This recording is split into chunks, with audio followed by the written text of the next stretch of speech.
अस्सलाम वालेकुम दोस्तों, कैसे हैं आप लोग। आज का टॉपिक है व्हाट इज़ डेबिट और क्रेडिट नोट।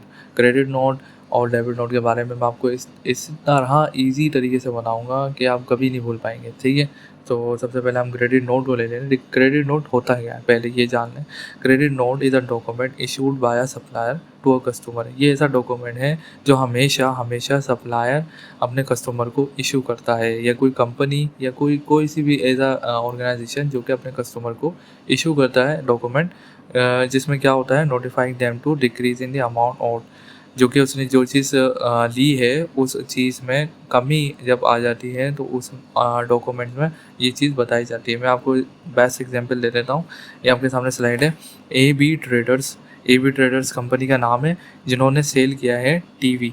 ठीक है, कस्टमर को टीवी सेल किए कितने पीस, 2 पीस। अमाउंट कितनी बन रही है, 20,000 अमाउंट बनी, यानी पर पीस 10,000। ठीक हो गया। अब कस्टमर जब घर लेके गया तो घर पे जाके पता लगा कि ये तो एक पीस डिफेक्टिव आया है, कोई ना कोई इशू है। ठीक है, अब उसने कंपनी को रिटर्न किया है। अब रिटर्न जब किया है तो कंपनी ने देखा हाँ ठीक है वो रिटर्न लेते हैं। जब लिया उन्होंने रिटर्न, तो उन्होंने कस्टमर को 10,000 रुपीज़ वापसी करें। अब जब वापसी कर रहे हैं तो कोई ना कोई डॉक्यूमेंट करेंगे ताकि उनके रिकॉर्ड में भी रहे और एक एज अ प्रूफ भी रहे। उस डॉक्यूमेंट का नाम होगा क्रेडिट नोट।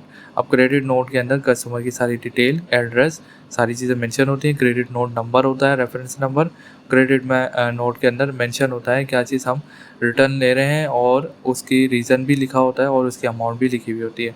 इसकी एंट्री हम अपने अकाउंट जनरल में इस तरीके से पास करेंगे कि टीवी हमने कंपनी का एक एसेट होता है जो कि हमने सेल किया था, अब वो रिटर्न आ रहा है तो उसको हम बैक करेंगे। तो अब उसको डेबिट करेंगे, और जो कि कस्टमर को हमने रिटर्न किया है अमाउंट 10,000 रुपीज़, वो हम उसको करेंगे क्रेडिट, क्योंकि कस्टमर का अकाउंट क्रेडिट हो जाएगा इस हिसाब से। क्योंकि हमने जो सेल किया था, सेल जब होती है तो एसेट यानी कैश होता है तो वो डेबिट होता है, जब जाता है एक्सपेंस होता है तो हम उसको क्रेडिट में मेंशन करते हैं। तो इस हिसाब से क्रेडिट हो गया कस्टमर का अकाउंट। ठीक हो गया। और हम उसको दे देंगे कस्टमर को दे देंगे क्रेडिट नोट, और उसे रिसीव यानी सिग्नेचर्स ले लेंगे, ताकि हमारे पास ऐसा प्रूफ रहे कि हमने आपकी अमाउंट रिटर्न कर दी है। ठीक हो गया। अब हम नेक्स्ट पे चलते हैं, हमारा debit note is a document issued by a supplier to a customer. ये भी ऐसे ही होता है, बस थोड़ा सा ऊपर नीचे का फ़र्क है। ठीक हो गया, मैं अभी आपको समझाऊंगा बिल्कुल इसी तरीके से। ये भी इसके अंदर भी मेंशन होता है अमाउंट जब, लेकिन ये ज़्यादातर इशू होता है जब आपकी अमाउंट बढ़ती है। सही है, कम होती है तो क्रेडिट, बढ़ेगी तो डेबिट। समझ गया, इतना ईजी समझा दिया मैंने। ठीक हो गया। इसकी एग्जांपल मैं दे देता हूँ। ठीक है, इसमें क्या होता है देखें।